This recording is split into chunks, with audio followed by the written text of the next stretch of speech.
Hello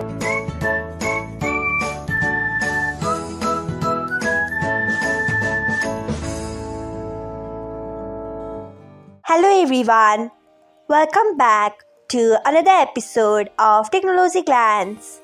Today, in this video, I am going to guide you through how you can turn on push notification of messaging on Facebook Lite.